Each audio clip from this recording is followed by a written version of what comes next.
Oh, no one was there to answer the call. He finished building the ark just as the rain started to fall. He marched in those animals two by two, and he called them as he went through. Hey Lord, let's hear you. Green alligators and long-necked geese, some humpty-back camels and some chimpanzees, some cats and rats and elephants, sure as you're born.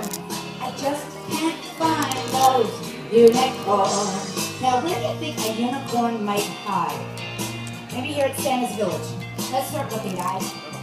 Oh no, we looked down into the driving rain.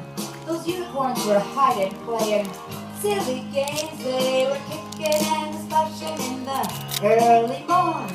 Oh, those silly unicorns. We've got green alligators, long-necked geese, some humpty-back camels and some chimpanzees. You're quiet, close the door because the rain is pouring, and we just can't wait for those unicorns. Okay guys, move your bodies from side to side. We're all in a great big boat together. It's called an ark. The ark started moving. The ship is side to side. Those unicorns looked up from the rocks and they cried.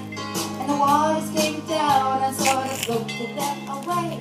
And that's why you never see a unicorn to this very day. You'll see green alligators, long-necked geese, some humpty-back camels and some chimpanzees, some cats and rats and elephants.